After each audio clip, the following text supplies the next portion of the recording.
entertainment, current events, and Hollywood. Don't miss Creator to Creators, hosted by the filmmaker Meosha, known for the Shudder hit documentary Horror Noir and the acclaimed film Anatomy of an Anti-Hero, Redemption. This show features interviews with filmmakers and creatives from around the globe. Join the fun with guest celebrities and gain valuable insights. Subscribe now and follow Creator to Creators. Hi guys, welcome to another episode of Creators to Creators today. Today we have a special guest. Ronesha. Welcome. Good to see you, girl. Look good. Hey, thank you. Long time no see. Yes, it's been a while. It's been a minute. But I love going back to the beginning. For those who don't know you, I love going back to the beginning. I think the beginning charts our trajectory in life, our little habits we pick up along the way, follow us into our adulthood. Tell the audience a little bit about yourself. What was your life and childhood like when you were a child, and how did you kind of find your way into doing the things that you're doing now? Well, as a child, I had a lot of siblings, but there was an age gap between me and my siblings, so I was kind of in my own little world. And my escapism was and still is like just fantasy films in general and TV in general. It allowed me to, go to another universe, if that makes sense. And it just led me to wanting to do something in the realm of film. I thought I wanted to be an actor, but yeah, me and the camera don't really agree personally. However, I was like, well, there was something else I can do. So which led me to go behind the scenes. Nice. Was it like a movie, or was it like, for me, it was, I rented the Alfred Hitchcock's Presents one summer, and then I binge watched it, and I was like, whatever he's doing, I want to do that. Mm. I think it was not just a movie. It was more so, I can't remember what they're called because every time I would bring it up, somebody would be like, oh, what's this? But it was like those innocent films, like those. It was like a period of time where they were making all these like feel good movies, like The Goonies, Oh The Lost yeah. Boys, The Never Ending Story. I think it was My Girl. So it was like all around that period of time where there were kids that looked my age in films, and they were just going on these great adventures. And so those films were first, and then of course Spike Lee and his films. Looking at his films, Tim Burton is another one of my favorite directors. A lot of his films. So the Twisted Mind and Mhm. having like a message behind it, or films that deal with, again, children on a great adventure. Those were the films that did it for me, that made me want to be like, oh, this is something that I want to do or I want to write. Yeah. Great films you listed. What was the one? What was it? Was it the Children Under the Stairs or something like that? Yeah, it was, The I think that's what it's called. Children under the yeah, stairs. People the under the that stairs. yeah. Oh my I think God, that's that what it's right there was called. what a It was creepy crazy. film. Yeah, it I was. was like, It was, whoa, it was what a a crazy movie. It was. um, I actually watched that probably like 6 months ago or 7 months ago again. So yeah. and it still holds up. Like I wonder, sometimes I look at, the classics and I think about like, is there something, or do you feel like there's something that these stories possess that, brings you back to them when you watch them, years later, it still feels very, nostalgic, and you still get that same feeling, as you watched Because it the those first time. those films were done prior to the big internet boom and social media and all of that stuff. So those films were still in the realm where community was very big in Mhm. every demographic. So those films brought back that sense of just simpler things before Yeah. technology and all of that stuff, when you can just go next door to your friend house or ride your bike around the neighborhood and get lost and be back in before the street lights. So that's why those films bring you back to that, like, dang, things are so much simpler. Like, we love technology and what it does for us and how it helps us. However, it is a crutch and it does remove our humanism, if that's even a Mhm. word. Yeah, It absolutely. removes that from the community and from us as a people. So those films bring back that core memory. Like, it Hmm. reminds you, like, okay, turn off everything and just sit here, and have a conversation, or just sit outside, or just do completely nothing. Yeah. Um, so that's why those films will always be so impactful. It don't even matter if it's, CGI wasn't even a big thing, or let alone used as much. So you had Hmm. practical effects, and you had Yeah. monsters in suits and stuff like that. So it's just like, it was just more simple, and you actually were on a location. So you Hmm. got the authenticness of the environment Yeah. more so than going on the stage. Like, again, I'm not mad at it. I understand Yeah. why you can control it. It's a controlled environment. However, Hmm. you can never get the realness of being on location, and Yes. filming on location. And that's why those movies work better. And they're always trying to recreate it, but they can't replicate it. It's just hard. And that's why when they try to recreate movies decades later, it flops. It does. It really It does. really flops. Yeah, you're right. There is something to that, practical versus, AI and all this new technology stuff, which Mhm. that's a whole Yeah. nother. Yeah, that's a whole I nother could get on story. that. You know, apart from all that, I mean, you have an amazing, roster. Your education you earned your MBA from SCAD, which how does that feel to achieve that milestone? So I feel like, I don't know if it has hit me yet, which is crazy because I actually finished back in December, but they only had a Woohoo! graduation in May. So I'm still like going through the motions in my head, because I'm like, oh, because it took me so long, because I took my precious time. I was doing it in between Good. working full time and being on set. So it was more so of a like routine. So now I'm like looking for something else to fill that space, because I was in school for so long, and I was just like, whoo, what am I supposed to do now? So it's kind of like weird. I'm in a weird space right now, because I'm like, I'm not like learning something. I'm not in class. So um, it feels weird to even Yeah. say I got my master's, because I'm like, oh, Ooh, okay. Oh. that's And awesome. everybody's like, what's next? What are you gonna do now? And I'm just like, I'm still trying to figure it out. Like, I'm literally still soaking it up. If that makes sense. Like, Go to the it was, moon. yeah, it was cool. But I'm just like, all right. Right.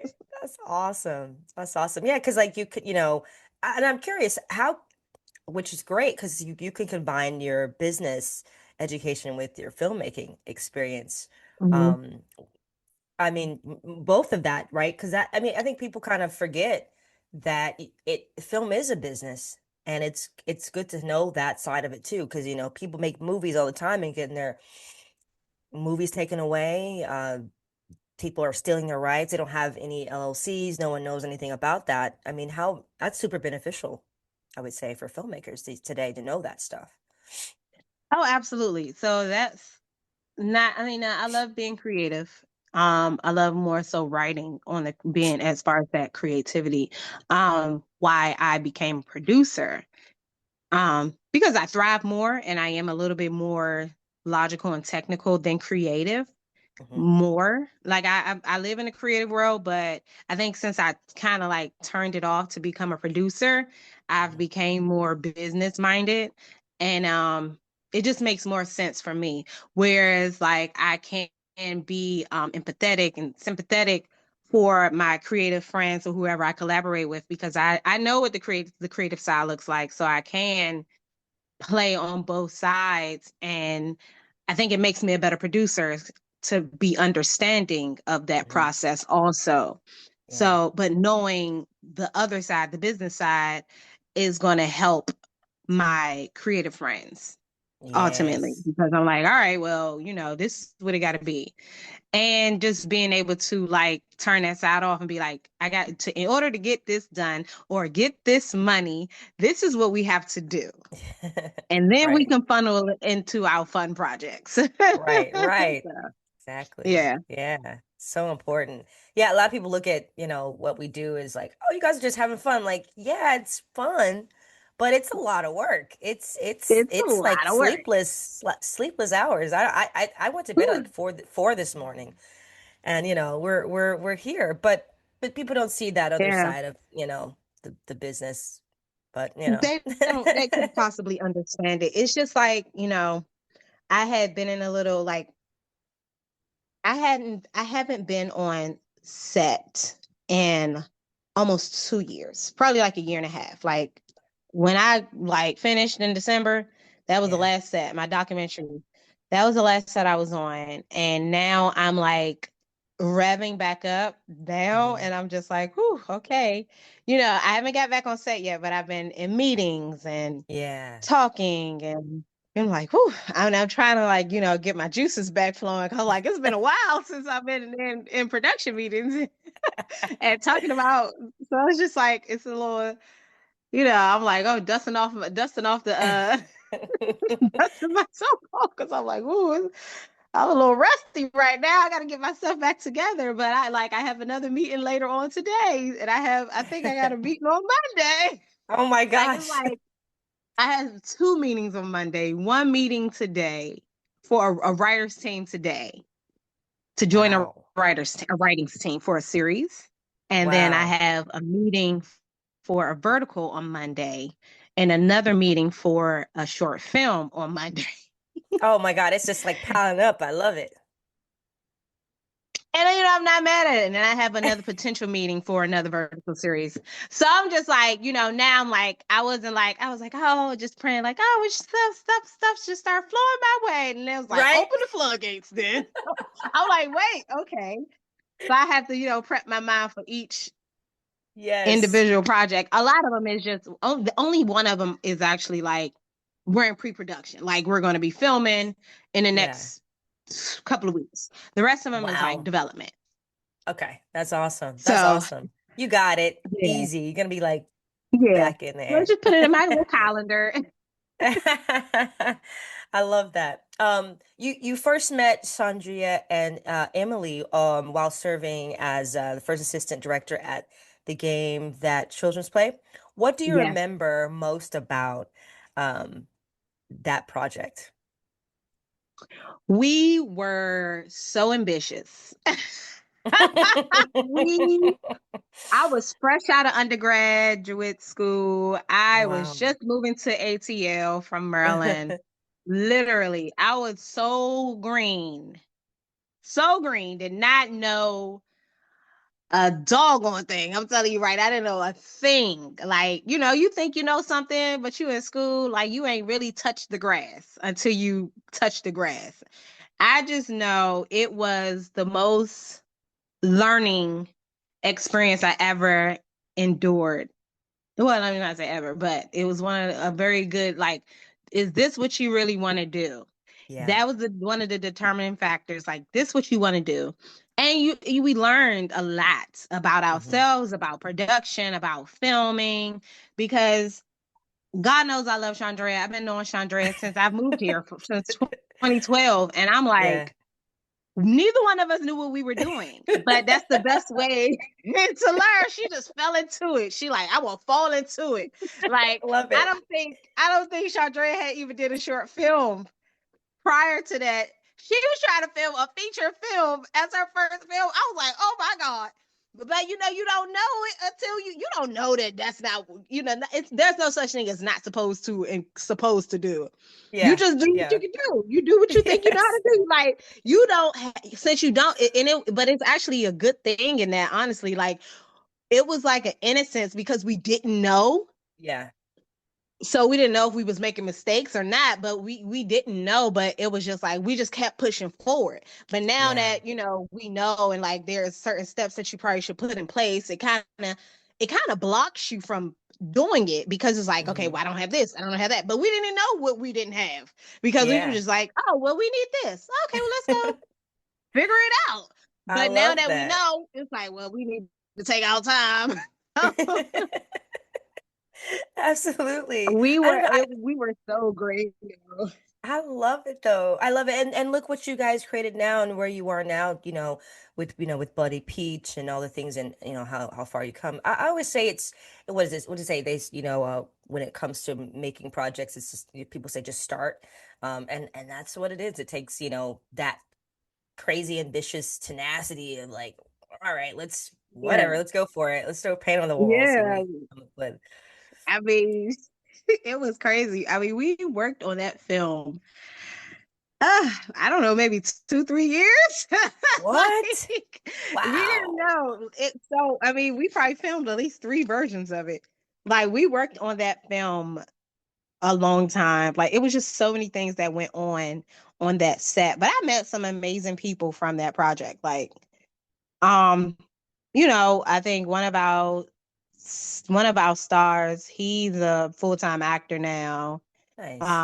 So like, we met some really great people, made some really good relationships. I didn't know anybody when I moved down here. So, Wow. those are relationships that I will always, be able to count on Definitely. down here. That's awesome. After that project, you went on to work on a comedy series, right? Yes. What did that experience teach you as a filmmaker? Again, it's another situation where I thought I knew what I was doing. And this is when I don't know if that was, I think that was the last project I directed. Okay. Because I think I made like there were little pockets of things before that. Like I made like a short silent film, and then I made another short film before that, I think. I can't remember. But however, I think that was the last project that I directed. I wrote Nice. it and directed it. And it was another thing that we were just having fun. It was my first time doing comedy. Yeah. And I like the show The Office. So what I did Oh, was, yeah. Yes. you in order to replicate, and I literally, when I was writing that script, I had one of the Office episodes up on my screen just so I can match the beats. I didn't know that's Nice. what I was doing, but I'm just like, I need to match the timing of the jokes and make it make sense. Yeah. And it was funny because when I screened my first season because I did 2 seasons. I screened my first season, and like it wasn't the best, as far as like how it looked, but it was so hilarious. And everybody, when I tell you, like I was so scared sitting in the audience, everybody was dying laughing. I was like, oh, they actually think my dry humor is funny. So one of the filmmakers, somebody came up to that. He was like, who wrote this? And I was like, I did. He was like, so how did you write this? And I was like, I just wrote it. I don't know. But again, I just was like, I need to master the timing and the wittiness Hmm. of the jokes. And like again, I didn't know that's what I was doing. It was weird because when I actually started doing research on writing comedy and punchlines and punching it up and all that stuff, it Yeah. actually kind of made me nervous and question my work when I took. Mm. Yeah, I don't know. It's weird because it's like you want to study the craft and you want to be good at it, but it's like if you overstudy, you kind of take away the realness from it and kind of like the, I don't know, innocence of it, or like, Hmm. I don't know, because I didn't know. I was just Yeah. looking at dead jokes and I was like, well, let me come up with a funny joke. And what Yeah. would she say is this person to him, or blah, blah, blah, blah, blah, without me knowing that I was, I feel like I should have left it that way because it made my writing so much more better. Because Nice. when I don't talk a lot when I'm in person or out in public, right? Like I have to network, but I really still listen more than I talk. Mm. And I enjoy dialogue when I'm writing. That's my most Yes. favorite part. Like I really just write the action just to get it out of the way. But I really love writing how I want, or I think the talent should talk. And I be wanting to be so focused on this is how really people really talk. Like this is, Yes. and of course, try to not to do too much like small talk, but still, I'm just like, this is how people talk. This is banter going Yeah. back and forth. So Yeah. I put Yeah. emphasis on that when I'm writing, and that's what I enjoyed about writing Southern Hospitality because I'm like, this is gonna be so funny. And I'm like, Yeah. I don't know if people are gonna laugh. I think it's hilarious. I think you have a really like I think you're just naturally funny. Like some people are just naturally funny. I think those people can I've never touched comedy. I will never I think one time as far as cinematography. I didn't write. I did but it was God, it never really went anywhere, but it was called something differences and Mhm. it was Marlon Wayne's son was in it. I don't know. I forgot his the the one that's in Scary Movie. Is that his son? I don't know. I don't know. Probably. I'm probably. I I haven't seen it. I haven't seen the new one oh yet, but I'm pretty, oh probably so. yeah. Yeah, And they I mean had it there's was almost the whole family is in the movie. right. So It was I mean it was I thought it was cool, but it never went anywhere. And I thought comedy is really hard. You're right. It's a it timing really thing.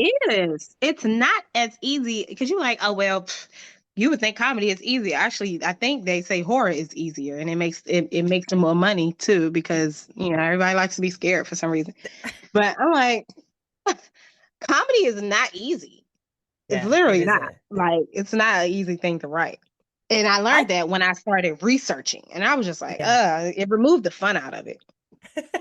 But I think you should do or if have you ever, and this is just me, I'm curious because I think you could do it. Stand up. Have you ever tried stand up comedy? Absolutely not. You, oh my God, I think you would That's funny. thrive, No. thrive. Mm-mm. Because I don't think I'm naturally funny. I think I just say funny stuff sometimes randomly or do funny stuff. I don't necessarily think I can like come up with jokes. Oh yeah. Like I can sit in a dark room and write some jokes for a series. Not standing up on no stage telling jokes. I'm definitely not that funny. You I never just do know. random funny stuff. I love it. I know you said you like fantasy. You're a fan of fantasy films. Harry Potter franchise.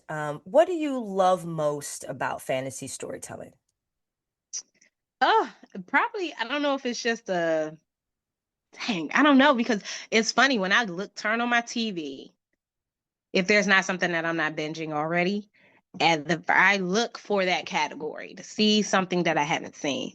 What takes me to? I don't know. I think it's escapism, Hmm. like going to another world where anything is possible, magic, witches, whatever. It's just super cool to me. I don't know. It's almost as Yeah. if like I should have been there.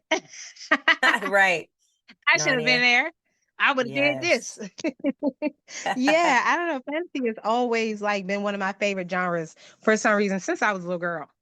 That's Like even awesome. reading the books, it is super cool. Yeah. I think that's where it came from because before I used to look at fantasy films so much. I used to read a lot of books on Nice. fantasy. So yeah. That's awesome.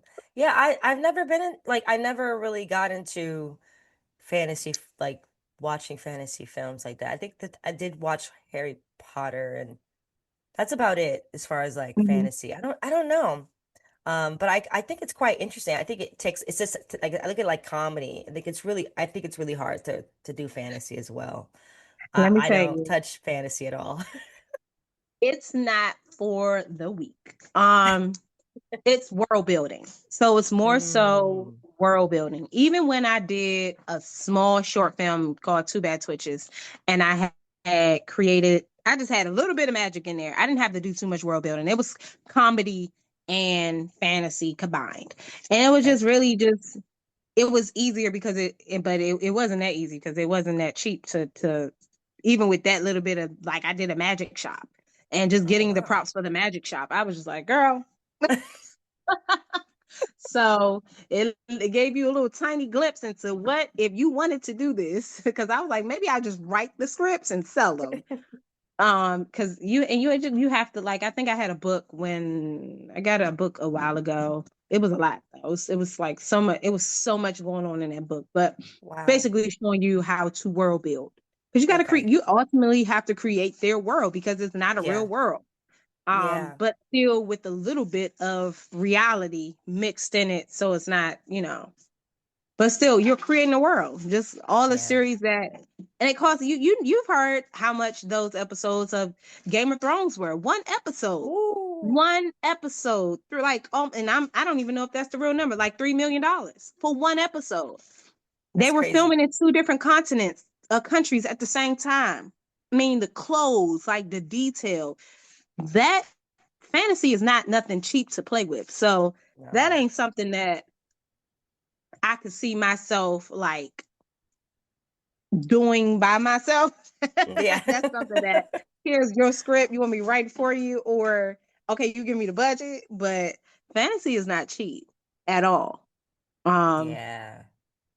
I think, It's not. and not even all. Yeah, some of the shows that got. I mean, I forgot the name of the show that got canceled that everybody liked. They only did one season of it. I think it was more One so because season. it was black people in it. Really? It was a fantasy. Um, no, hold on. What's his name? That's married to Megan Good. Oh, yes. Them? No, not them. No, No, hold on. I'm about to it was tell you. called, it was Jordan Peele's, Jonathan Majors thing. Jordan Peele's Yeah, produced it or something like that. Jonathan Majors. He was in that series Lovecraft with. Country. Yes, girl, I couldn't get it out. They tried to say it was budget problems, but it was because it was a black show. However, Oh, and it was in there messing. They was in there messing the white people up in the show. However, that series was sci-fi and fantasy. mm, Um, and again, I'm pretty sure that budget was budgeting. mm, It okay. was a very expensive looking show. Yeah, it It was. It was, was beautifully I feel shot. like and it was a like a time period difference too, because it was like not right after slavery, but like around that time of Jim Crow and all that stuff, because they were free, Yeah. but it was just like, yeah. So it was just, you're playing with time, you playing with magic, Hmm. you doing sci-fi, talking about quantum physics and all that stuff. So it was Yes, like a combination show. So it was a lot. That was a lot of money. it Um, was. yeah, It was really well done, though. I remember watching, it and was I remember very well done. was it Jordan Peele produced it, right, or something like that? He produced it or something under No, his. it's a lady, a black woman. Oh, She wrote it. I can't okay, remember her name right now, but she is. nice. I think why you're saying Jordan Peele is because they are working together to do something else, if I'm Oh, not mistaken. okay, If I'm not mistaken, okay. I think I heard that they are, dang, what is her name? But she's going to be working with Jordan Peele to do a movie, if I'm not Awesome, mistaken. awesome. Um, Yeah. I can see her face in my head, but she's a really good writer. Something Green. I think her last name is Green.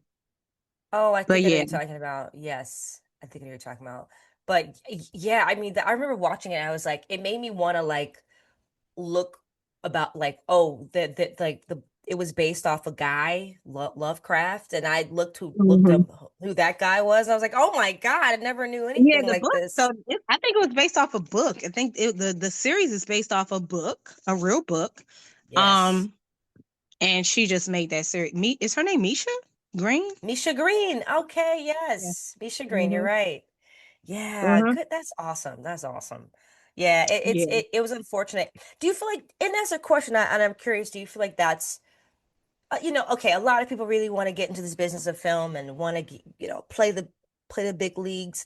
But as we see from time to time, people are not getting the budget, or the shows are getting cut off because for various reasons, or maybe, they're not getting the audience as they're expecting they're going to get the numbers that they're expecting because, whatever.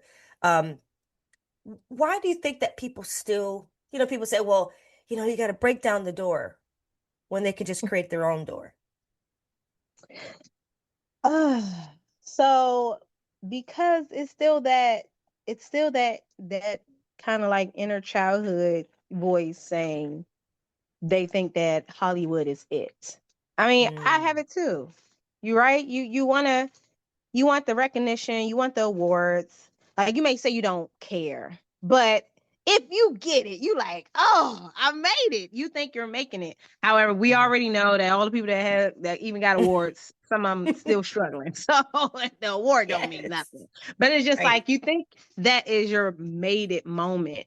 So Yeah. people are always going to strive for it. I don't think there's an issue striving for Hollywood or Yeah. whatever so that you Mhm. have like a goal in mind and keep you focused on like just making better and better and better work. I just don't want people and me to get lost in that wanting that they Yeah. feel like they're just not good enough, if that makes sense. Like their work is Mm, not good enough. Like, I mean, we see the examples now where independent is thriving, honestly. Like, people are you're making your own way and the people are thriving because of Hollywood being funky right now and not yeah. acting like the normal Hollywood. They are creating their own doors. They are creating their own networks and their streaming platforms, and they are monetizing. They're being Yeah. successful with it. So it's like, even with the verticals, like as much as we Yeah. as filmmakers probably hate it or Hmm. dislike it, honestly, I'm not extremely upset about it. Like you can Yeah. play the game with the cheesy ones until we get better versions or better ones Yeah. or better stories because they ain't all got to be cheesy. But I do understand why the writing style is that way or whatever, or dramatic, how dramatic it is because it's supposed to be like soap opera and Hmm. like have dramatic cliffhangers so people can want to click the button to watch more. So I Yeah. understand why it's a little bit cheesy because let me tell you right now, these verticals are cheesy. However, they are addicting. If you get pulled into one and you be like, well, I guess I do want to see what happened to the Princess Bride. Like, I mean, I sat and watched like 6 episodes of one that was horrible. The acting was horrible. They barely said words. It was one from China, and I was just like, what? The makeup was bad. I was like, what is happening? Like flying across the screen. So watching it. I'm watching it though. So it's like that's what's happening. That's the wave right now. Verticals Yeah. is the wave. Short micro dramas are the wave. Hulu has a series called Pink Door Mm. right now. That it's like a micro series on Hulu right now. Let me not say right now because I feel like it's been on there for a little while, Oh, okay. and they actually don't have any dialogue at Hmm. all. They're just doing something in front of these two pink doors. We never see the inside of the house. Like it'll be like What? something about my neighbor this or something. I don't even know. I don't even know how to explain Huh. it. But one of my friends put it on and I watched it and I was like, huh. Yeah. And the episodes were like no more than 10 minutes, I want to say. Wow. So it's the big wigs are also finding that, hey, this is what is happening right now. And you have to adapt You have to adapt. Yeah. because people outside in the world, they're doing it themselves and getting Yeah. the money for it and finding the audience for it because everybody, as we always have known over the last decade or so, everybody always has their phone in their hand. They're Yes. always scrolling. Hmm. So your series is probably going to get seen one way or another. Yeah. And I think I was on Facebook scrolling, and that's how I seen that little that one. I was Yeah. They like, said Tay. oh, What's his name? Tay Diggs has a vertical series and stuff like that. I'm like, oh my God, everybody's jumping. yeah. Issa Rae, I want to With say as TikTok, well. she had like I forgot how much money, but she has a deal with TikTok for her vertical series, and she said they Wow. did that, man. As according to people or her, they are doing very well, have done That's very awesome. well. I don't know how Tay Diggs performed. Um, so yeah. I That's will say awesome, the man. only thing I haven't that I've seen that I don't like so far, and it can only be from my experience, and I'm probably saying like because they're trying to replicate because China did it first. They're trying to Oh, replicate what China did. They're okay. also being greedy with it, and like you always mess something up over here, Yep, and as we do. not provide as much of a budget. Yeah. Like they're wanting to do 3 to 5 days of shooting, and it'd be like almost a feature film length script. You want me to Uh, shoot so many pages in one day, multiple locations. It makes sense if it was just 1 to 2 locations, right? yeah, You can yeah, go through some dialogue. yeah, But to have multiple locations and try to shoot that in like 3 to 5 days, I just feel like it's a lot. it is a lot. I can't make it make sense in my head yet, even as a producer, and be that demanding on my team to pull that off. So Yeah, that's the only part I'm like battling with some of these opportunities that are coming my way. It's like, do I take the opportunity because I really want to be back on set and really want yeah, to get the things rolling? Or do I like, come on, like now, come on, because I've yeah, heard, a few stories from other people that was like, oh yeah, we shot it in 10 days and we had 100K budget. And I'm like, so why is this team yeah, people only offering $8,000 in 5 days? So, make it yeah, make sense. And then yeah. like you only can have but so many team members on your team because of the budget is being so small. So it's just like that battle right there because it's a very uncontrolled um new well not new but uncontrolled industry part of the industry Yeah, that people are trying to tap into that they're taking advantage. So it's they like, are. yeah, so I'm like $8,000. Okay, I've done projects with zero budget. Right. However, we're not shooting no 90-page script. So please, sir or ma'am, that's not gonna work. Oh my goodness. Absolutely. Absolutely. Absolutely. Um, I I could talk to you all day. This is hilarious. What makes Bloody Peach Film Festival unique within the horror, fantasy, and the sci-fi community? So I will say there is not a lot of love for the horror film genre as a whole, in my opinion. I feel like they don't win awards. They don't get the same recognition as your drama or your action and all of that stuff. So I feel like what Bloody Peach is doing is giving another avenue of recognition for creators and filmmakers that love that genre. Like, not everybody wants to go into those other genres. They like horror, like they like being scared to death. Yeah. So Yeah. it's like the film festival is just another avenue of recognition for our creative people that are making those films. It's still a genre that people highly celebrated. Like people spend Yeah. as much money, if not more, on Halloween than Christmas. That's Like true. they jump from Halloween to Christmas. That's how important Halloween is to people. So, just knowing that horror is just as important as any other genre. And then film festival, Bloody Peach, is recognizing that. And I Yeah. think it's definitely a way to amplify that genre and those voices for the creators, especially in Atlanta, because Yeah. you end up having you have your Atlanta Film Festival and you have the other film festivals that are out here, and they just kind of put everybody in one little pool.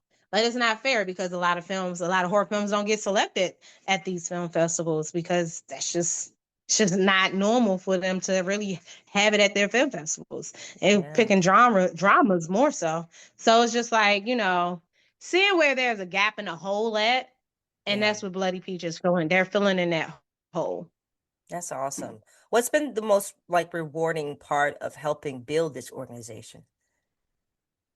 Just seeing the support and seeing the filmmakers that need that support, if more so. Yeah, Seeing the filmmakers that's that are awesome. like, dang, finally we're being recognized. Finally, Right. people are looking for our projects, because Yeah. I've been submitting these to these film festivals, because you got to be smart when you submit to film festivals in general, that you start Yes. local.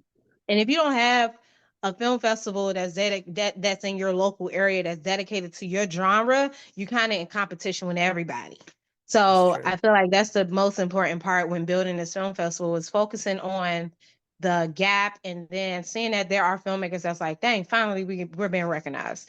Yeah. Finally. Because I Yeah. love this genre so much. Yeah. And somebody else that loves it just as me are recognizing it. That's awesome. I love what you guys are doing. Congratulations. Um, and you guys got the show coming up. It's so exciting. I'm so sad I can't make it, but next year I'll try to get there for sure. Um, uh, Fun question. My last one, I promise. The three levels of influence: money, power, or respect. If you could choose only one of those things, which one would you choose and why? Hmm. Money, power, or respect? You know, if I was who I am as a person, I would say money. However, respect goes a longer way than money and power, because Yeah. respect will get you those things. Yeah. Ultimately, people respect you, they won't play with your time, they'll pay you. That's right. And then you'll ultimately be able to have the power because you got the respect anyway. I love it. I love it. Great answer. Where can people find you on social media to follow everything you got coming up? You can follow me right now on IG at Row the Create Her.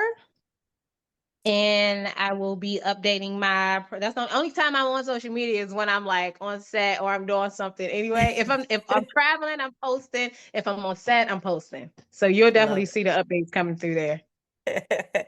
I love it. It was a pleasure. Always great talking to you. Thank you so much for coming on and talking to me. It was great. Enjoy your day. Thank you You so much. too. Absolutely. And thank you all for listening. And always remember to live, love, laugh. We'll see you guys next time. Bye bye. Bye.